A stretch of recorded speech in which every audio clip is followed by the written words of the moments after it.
Ok, entonces buenas noches con todos nuevamente. Ahora voy a pasar a compartirles la presentación. Share screen.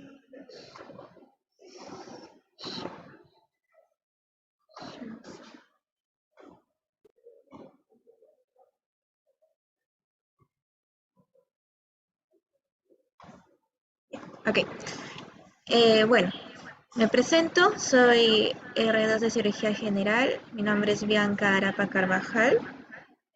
Actualmente estoy haciendo mi segundo año de residencia en el Hospital Nacional Guillermo Almenara por la Universidad Nacional Mayor de San Marcos. Y el día de hoy voy a tocar el tema de obstrucción intestinal dirigido a médicos residentes y a internos de este hospital. Bueno, empezando, la obstrucción intestinal, como sabemos, será cuando se detiene el flujo intraluminal del intestino. Y este puede ser por una causa, ya sea mecánica o funcional. La mecánica es la que nosotros vamos a tratar el día de hoy, ya que es esta la que va a ameritar un manejo quirúrgico.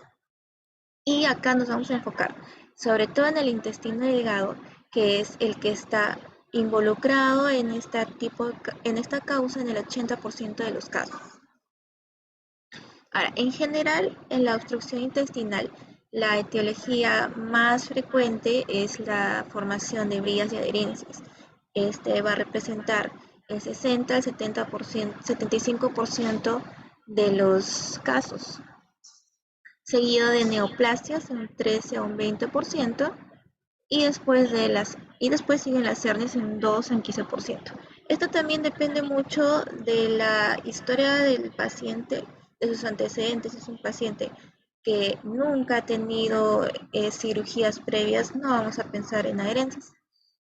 Si es un paciente adulto mayor, vamos a dirigirnos a pensar en una causa neoplástica. Entonces, todo esto depende del paciente y del contexto en el cual se encuentra. Si es un paciente joven que nunca ha tenido cirugías previas, entonces ahí ya pasaríamos a pensar en que se puede tratar de una hernia.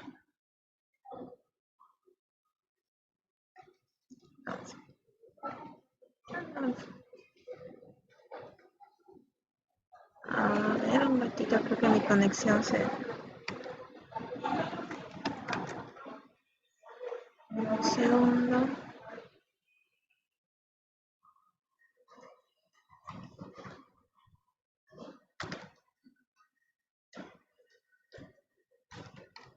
No avanzan las diapositivas. Un segundito.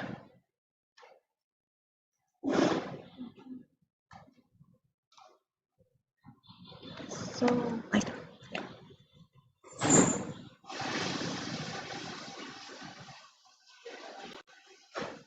Ya. Hubieron unos problemas técnicos, pero ya estamos acá de nuevo. Ya. Ahora, En cuanto al diagnóstico, cuando nosotros nos encontremos, sobre todo nosotros, ¿no? Que siempre estamos en tópico de cirugía recibiendo estos casos a diario, tenemos que conocer muy bien cómo abordar estos pacientes y cómo reconocerlos. Entonces, ¿cómo vamos a empezar con una buena anamnesis? Acá es fundamental los antecedentes, como les comenté acerca de la etiología, es importante saber qué vamos a preguntar y en qué vamos a pensar según eso. Entonces, como antecedentes quirúrgicos, ¿no? No solamente saber cuántas cirugías previas ha tenido el paciente, que evidentemente van a tener que ser abdomino pélvicas, ¿no? Para pensar en una obstrucción intestinal, sino también otros antecedentes como que el paciente haya recibido radioterapia o que hayan tenido episodios similares. Ahora, en cuanto a las cirugías, también hay que preguntar qué cirugía ha sido para determinar la etiología. Si es que hubiese sido una cirugía en la que ha habido una resección intestinal o es un paciente en el cual se ha realizado un bypass, vamos a pensar en que puede haber una brecha en la cual haya algún intestino que se haya introducido y de esta manera se haya obstruido, produciendo una hernia interna. Entonces es importante conocer qué tipo de cirugía ha tenido el paciente y cuántos episodios similares ha tenido antes, ¿no?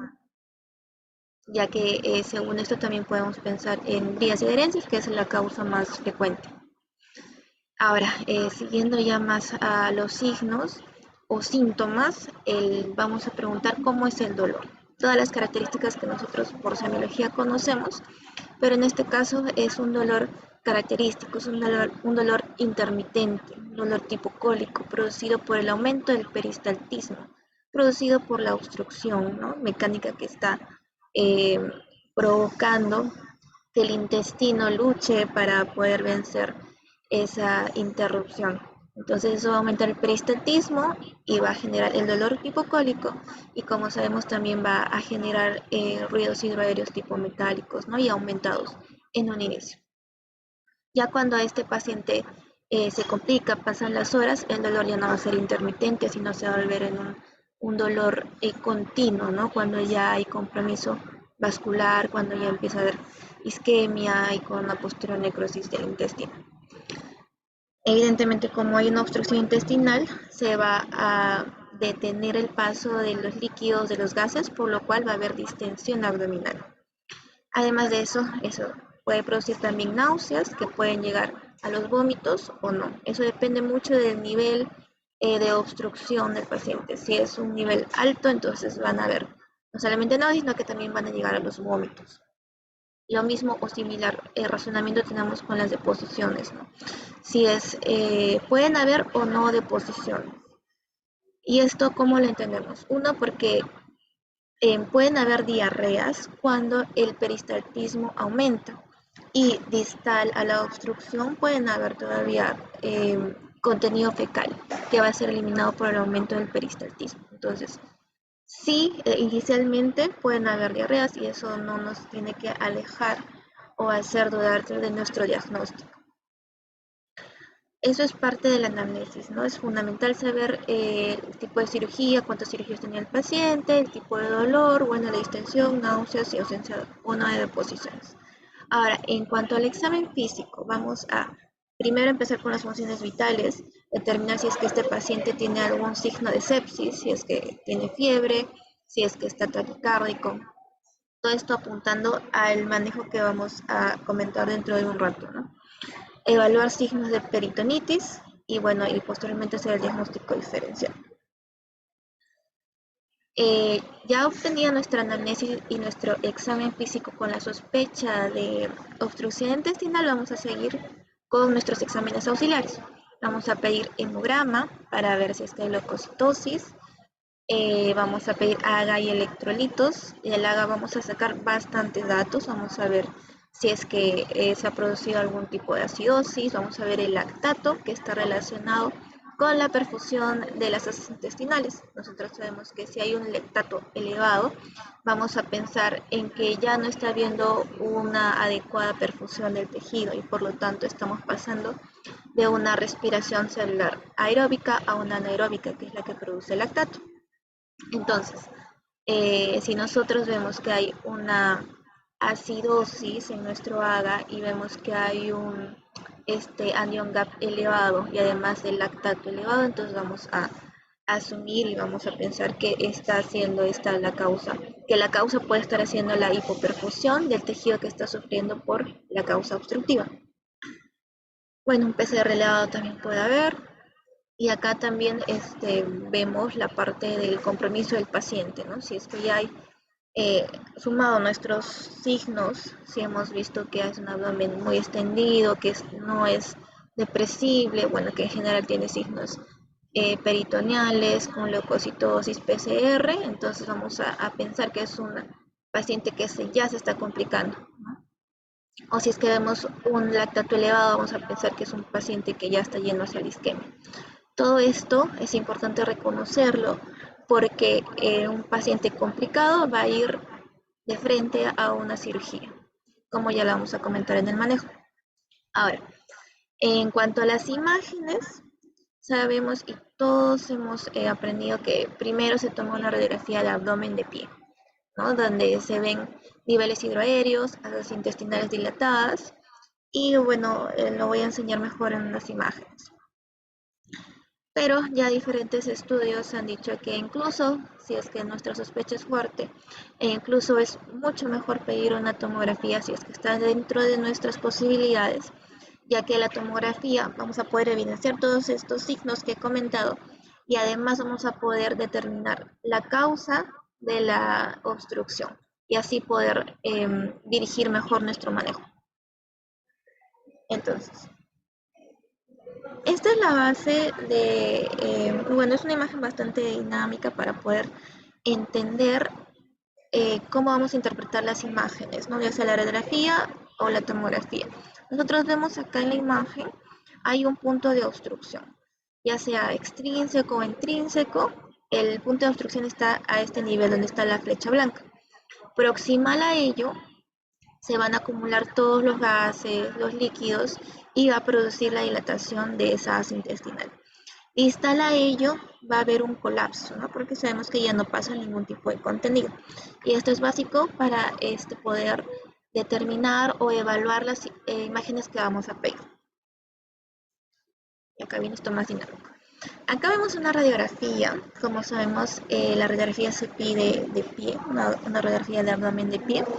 ¿Y cuáles van a ser las características? Si es que nosotros estamos pensando en una obstrucción de asa delgada, ¿qué características van a ver? En primer lugar, nosotros por anatomía conocemos que el asa intestinal delgada tiene válvulas conviventes que van a llegar, voy a ver, acá la pluma, que van a llegar de un extremo al otro. Como vemos, esto da, cuando se dilata este tipo de asa, va a haber el signo de asa, de pila de monedas, ¿no? Entonces, reconocer y correlacionar con la anatomía nos va a permitir determinar o asociar que este tipo de dilatación pertenece a una asa intestinal delgada. Además, por ubicación anatómica también, las asas intestinales se encuentran en el centro del abdomen. Entonces, si nosotros vemos asas intestinales dilatadas, no de manera periférica, sino central, también vamos a sospechar que se trata de asa intestinal delgada. Ahora, si podemos medirlo, si es que tenemos un sistema digital y podemos medir el asa intestinal, si es que esta mide más de 2.5 centímetros, ya podemos hablar que esa asa está dilatada. No. Bueno, además de los signos clásicos, ¿no? Que sabemos que son niveles hidroaéreos. Y en este caso, ausencia de gas del colon, ¿no? Como lo expliqué en la imagen anterior, si es que mi obstrucción es a nivel de intestino delgado, distal a ello va a tener que estar colapsado y en este caso el marco colónico no se va a poder observar en esta radiografía, va a haber ausencia de gas, por lo cual no vamos a poder evidenciarlo acá en la radiografía. Similar es esta radiografía, ¿no? Donde vemos asas intestinales centrales eh, que van de un extremo a otro, correspondiente a las válvulas conviventes. Entonces podemos decir que son asas intestinales delgadas, ¿no? Y en el margen colónico no vemos que haya dilatación, no vemos austras, no vemos contenido intestinal. Por lo tanto, acá hablamos de una obstrucción alta, ¿no?, de intestino delgado. Ahora, si es que pensamos o si es que evaluando las imágenes vemos ya no solamente que la distensión está en el centro, sino periféricamente, como podemos ver acá en la imagen. Acá vemos que el marco colónico está dilatado, entonces vamos a pensar que mi obstrucción intestinal es más baja.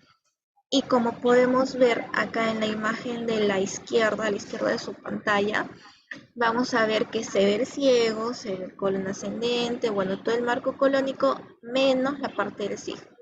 Acá ya no hay contenido intestinal, no vemos aire, no vemos gas. Entonces podemos asumir o pensar que nuestro punto de obstrucción está a este nivel, ¿no?, al nivel del sigmoides. En la imagen de la derecha vemos los clásicos signos de los niveles hidroaéreos. Este ya es un caso de acá de nuestro hospital, y justamente lo vimos en la última guardia que tuve. Es un paciente de 81 años con antecedentes quirúrgicos. No tenía antecedentes quirúrgicos, pero sí tenía bastantes antecedentes médicos, era hipertenso, hipotiroideo. En este caso vemos en su radiografía de abdomen de pie niveles hidroaéreos. Vemos que la dilatación de las asas intestinales abarca todo el abdomen, por lo tanto ya estamos pensando en que esta obstrucción intestinal es baja, ¿no? Vemos los niveles hidroaéreos, vemos el margen colónico, las austras que corresponden a asa gruesa dilatada. Este paciente, bueno, presentaba una gran distensión abdominal, ya se le veía comprometido, tenía frecuencia cardíaca elevada, tenía una sonda nasogástrica con un residuo de 200 en 4 horas, entonces decidimos tomarle una tomografía, ya que este paciente no realizaba deposiciones, pero debíamos descartar un fecaloma o una constipación. Entonces decidimos tomarle una tomografía y en la tomografía se vio esto. Entonces, voy a salir de la pantalla.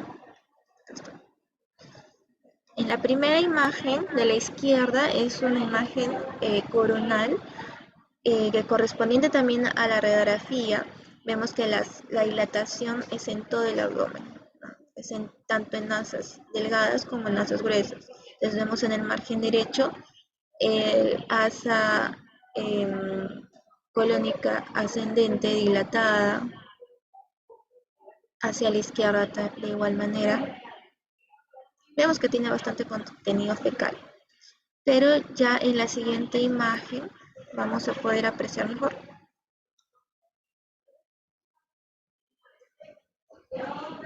Acá llegamos, esta es una tomografía en corte axial. Podemos ver en esta imagen el hígado, el estómago, el páncreas, y vemos gran dilatación de asas intestinales. Ahora, si nosotros pudiéramos medir estas asas intestinales delgadas, más de 3 centímetros, ya podemos decir que están dilatadas. Asa colónica, más de 6 centímetros, ya decimos que es una distensión también a este nivel. Y a nivel de ciego es más de 9 centímetros. Entonces, acá lo interesante es que vemos que tanto asa intestinal delgada como asa gruesa están dilatadas y que el punto de obstrucción es bajo. Ahora, si bajamos,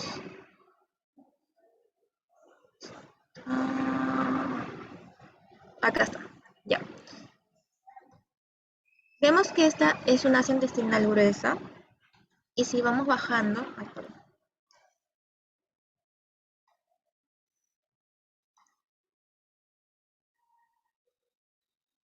justo en este corte vemos como el asa intestinal de lo que está gruesa, dilatada, vemos acá cómo disminuye su calibre. Entonces podemos asumir que acá está el punto de obstrucción. Ahora, para diferenciar entre una brida, una adherencia, tenemos que descartar otras causas. Si es que nosotros vemos alguna formación, algún aumento de la pared de las intestinales, o vemos en sí una tumoración, podemos determinar que esa es la causa. O si es que en este caso de este paciente, ella bajando un poquito más la tomografía, está con puntero.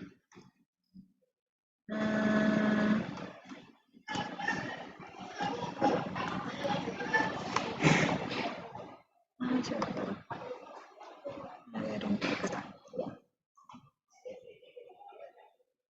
Ese es el punto de obstrucción, como lo vemos acá, y vemos que bajando hay un pequeño remolino.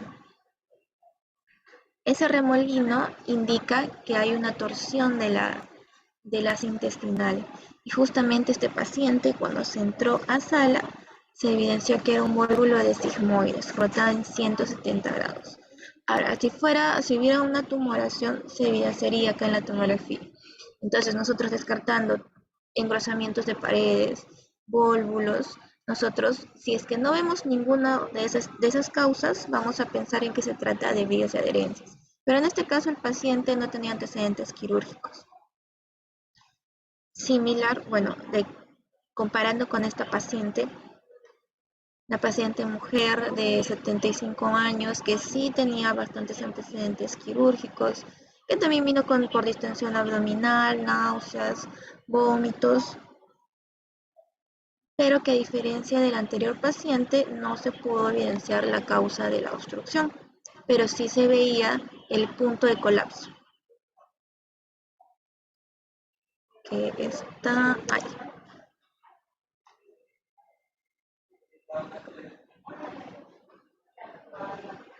Ahí está, justo. Acá está.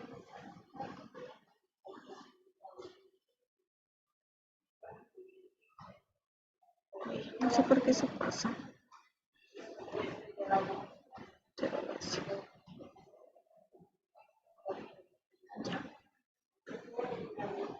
Entonces vemos acá un estómago bastante dilatado. Seguimos con la dilatación de las asas intestinales delgadas, como vemos centrales.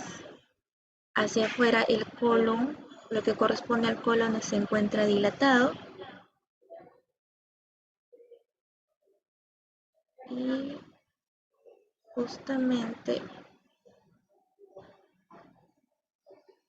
a este nivel,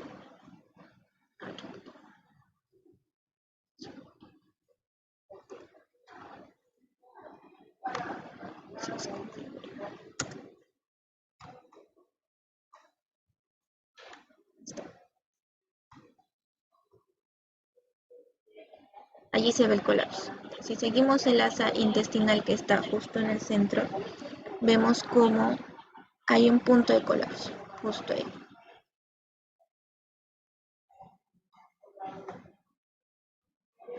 Y no vemos que haya algún remolino que nos indique que sea un vólvulo o que haya algún engrosamiento de pared o alguna causa extrínseca que la pueda estar causando. Entonces, en este caso, en esta paciente que ha sido multioperada y que vemos el punto de colapso con el asa intestinal proximal dilatada y el asa distal colapsada, podemos pensar en que se trata de vías de adherencias. Y justamente esta paciente en el reporte operatorio se pudo observar que tenía una brida a 1.7 metros de la válvula ileocecal. Ahora, estos pacientes no estaban complicados, no había perforación, no había estrangulación ni signos de isquemia, pero en el caso hubiese sido, estos pacientes tienen que ir de manera inmediata a cirugía. Entonces, esa es la importancia, uno, de nuestra anamnesis, de nuestro examen de laboratorio y finalmente de nuestros exámenes imagenológicos, para poder determinar si es que este paciente está complicado y ver si es que va a ir a una cirugía de emergencia o si es que va a poder pasar a un manejo médico. Entonces, bueno, hay diagnósticos diferenciales, ¿no? Lo primero que tenemos que ver es que es descartar una causa funcional, que podría ser causada por por la medicación del paciente, ¿no? Algunos medicamentos pueden causar este tipo de hilo adinámico, ¿no?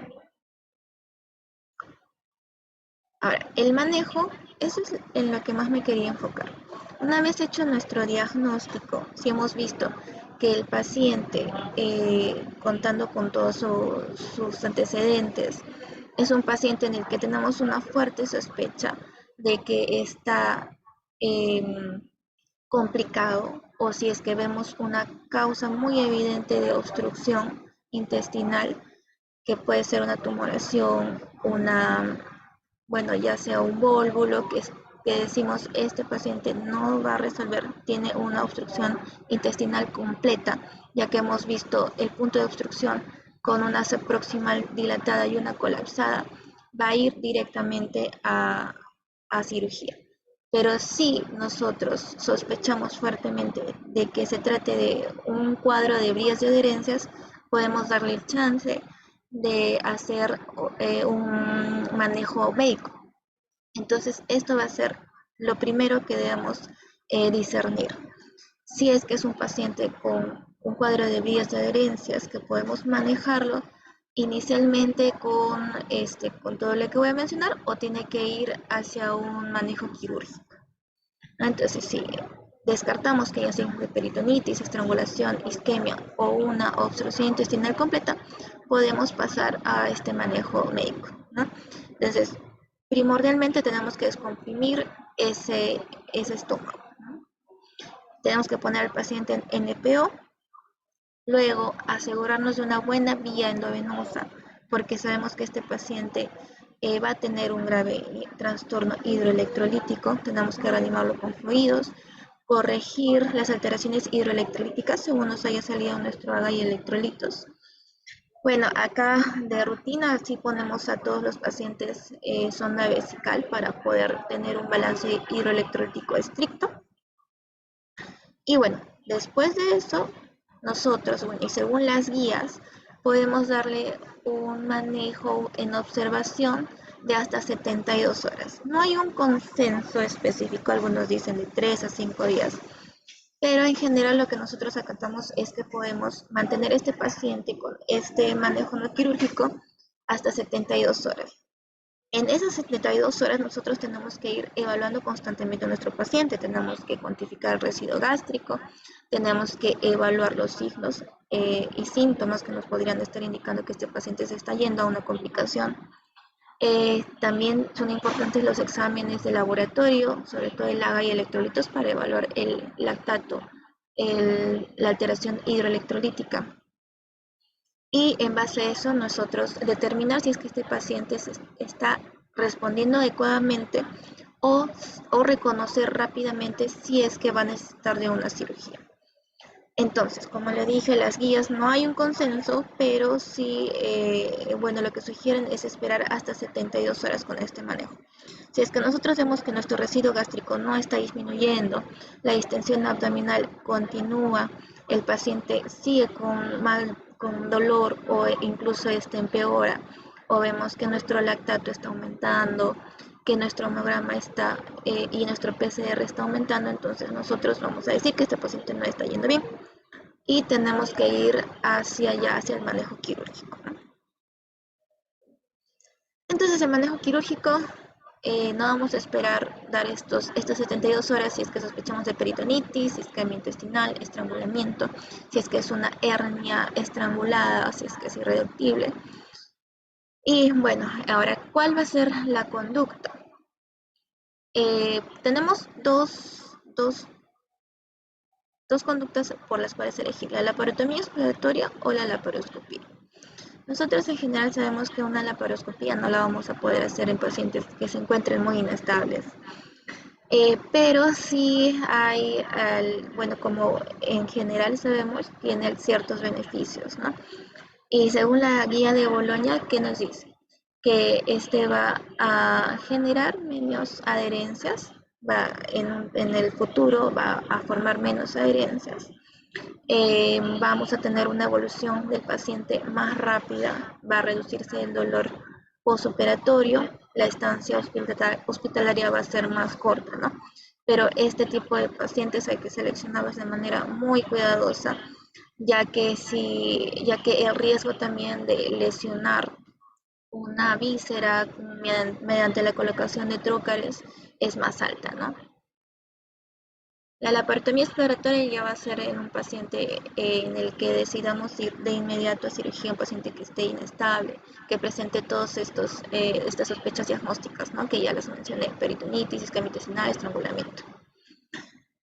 Y bueno, en la guía de Bolonia también nos señala que la laparoscopía va a tener ciertos beneficios, ¿no?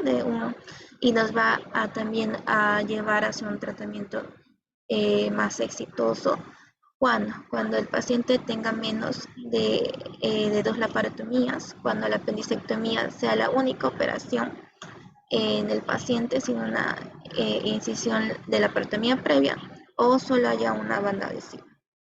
Ahora acá hay un pequeño flujograma que me pareció el más sencillo y el que podemos tomarlo de manera más práctica. Entonces, para resumir y englobar este tema, ¿no? Es importante nuestra evaluación inicial, los antecedentes del paciente, las cirugías previas, el grupo etario al cual pertenece el paciente para poder orientar nuestra causa, el examen físico, ver, bueno, hacia los síntomas, los signos que ya sabemos de función abdominal. Tenemos que determinar el tipo de dolor, que nos va a orientar mucho hacia la causa de obstrucción intestinal, los laboratorios que ya hemos mencionado, el lactato, el hemograma, el PCR, y según esto hacer nuestra sospecha diagnóstica. Si es que nosotros pensamos en que es un paciente eh, que muy posiblemente se trate de que la causa sea bridas o adherencias, entonces nosotros lo que vamos a hacer es una tomografía. Pero si es que el paciente está inestable, si es que vemos en nuestro examen físico que se trata de un paciente ya complicado, tiene que ir directamente a sala. Ahora, si todavía no determinamos la causa, vamos a tomar una tomografía, ¿no? Porque dijimos que en la radiografía sí podemos saber que se trata de una obstrucción intestinal, pero no vamos a determinar la causa. Entonces debemos apoyarnos de este tipo de exámenes para poder dirigir mejor nuestra conducta.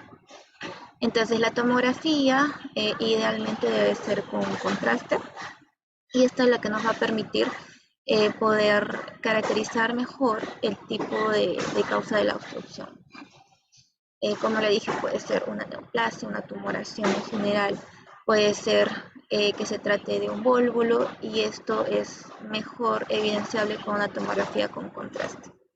Asimismo, también podemos evidenciar en la tomografía signos de isquemia o de estrangulación. Entonces, cuando nosotros tomemos este tipo de examen y determinemos la causa de la obstrucción, si es que vemos una tumoración o un vólvulo, va a ir de frente a cirugía. Si es que es un paciente en el que sospechamos de bridas y adherencias y vemos que es un paciente que no está comprometido, le podemos iniciar el manejo médico, ¿no? Que como sabemos es primero nada por vía oral, asegurar una buena vía endovenosa, descomprimir el tracto gastrointestinal, y después de eso eh, evaluar al paciente cada 4 a 6 horas con los exámenes ya mencionados, ¿no?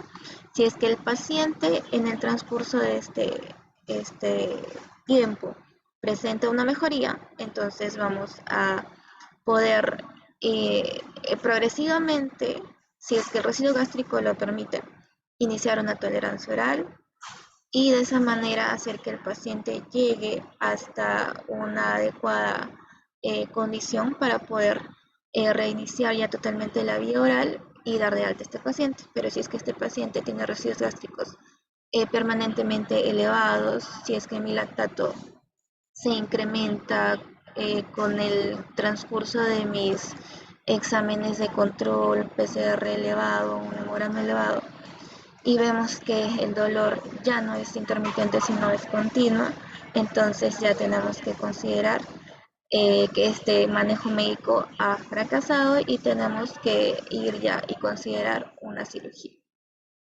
¿no? Este es el esquema más sencillo que encontré, ¿no? Si es que encontramos un paciente con signos de obstrucción intestinal, está clínicamente estable, ¿no? Entonces, de frente a una cirugía. Pero si está estable, le hacemos el estudio con la tomografía para poder determinar mi causa. Si vemos que es un paciente comprometido con perforación, con isquemia o con una obstrucción en asa cerrada, de inmediato va hacia una cirugía. Pero si no es así, como le dije, ¿no? Tenemos que iniciar el manejo médico. Si es que este no resuelve en 72 horas, pues tomamos nuevamente una tomografía y si es que evidenciamos signos de complicación, va directamente a cirugía. Pero si es que el paciente presenta mejoría, pues ya podemos quitarle la zona nasogástrica y poder iniciarle la vía oral. Ese es el fluxograma más sencillo que puedo encontrar. Ahora, en cuanto a la prevención, como hemos visto, la mayor causa de obstrucción intestinal son vías y adherencias. Entonces, la guía de Bolonia nos establece que hay sí, ciertas conductas que podemos adoptar para poder minimizar la formación de nuevas vías y adherencias. Una de ellos es en la técnica quirúrgica. Uno, como explicamos, es la laparoscopía, que puede disminuir la formación de vías y adherencias a futuro. Otra cosa, y es interesante que también lo sepan, y creo que si ya han tenido la oportunidad de entrar a la sala, han visto que cuando nos ponemos los guantes, siempre nos limpiamos el polvo que tenemos, que queda como residuo. Y eso es justamente para evitar la reacción de cuerpo extraño en el peritoneo, que es el que causaría las vías de adherencias cuando este se pone en contacto. Además de la inflamación que pueda haber tenido toda la manipulación o la causa por la cual ese paciente haya estado en sala, también este polvo, este talco que se le llama así, también se ha visto que puede generar esta reacción y por lo tanto aumentar el riesgo de vías y adherencias. Ahora, en cuanto al manejo ya quirúrgico, también se ha visto que usar un electrocauterio bipolar produce menos adherencias que un monopolar. Y en algunos estudios también se ha determinado que usar antibióticos como el metronidazol puede disminuir la formación de adherencias.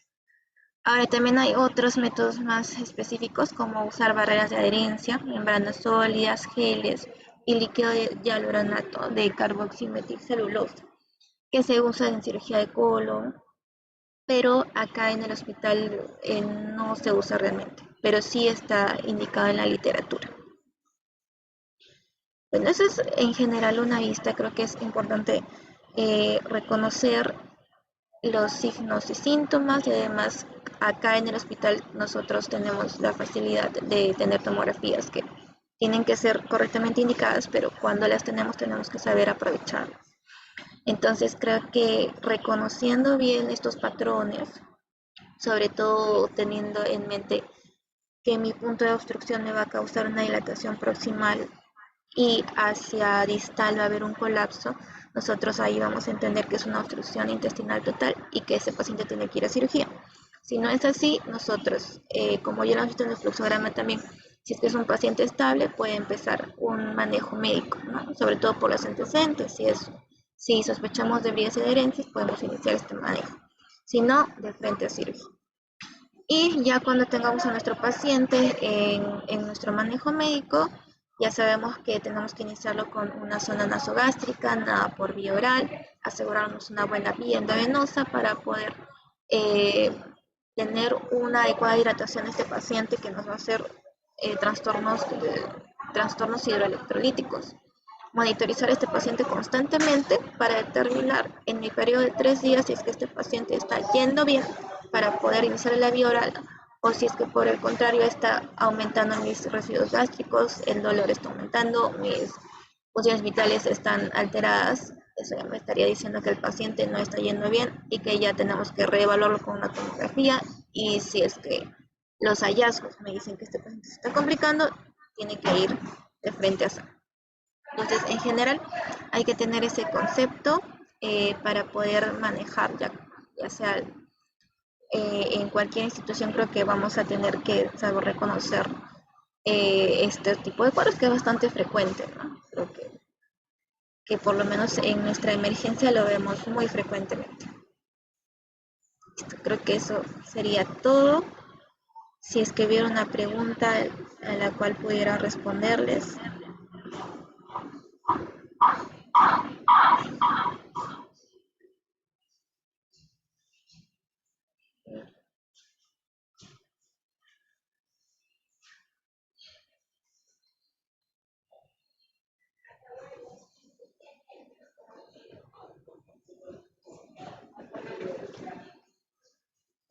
Creo que no hay ninguna pregunta. De todas maneras, quiero agradecerles a todos por haber asistido a esta pequeña charla. Sé que es algo muy general, que hay muchas cosas más que profundizar, pero es en general lo que vemos nosotros a diario, lo que manejamos, lo que vemos a diario en nuestro quehacer cotidiano, ¿no? Creo que los casos acá frecuentemente son bienes de herencias y creo que es lo que teníamos que aprender por lo menos el día de hoy a reconocer. Entonces creo que muchas gracias a todos, creo que eso sería todo. Gracias y buenas noches.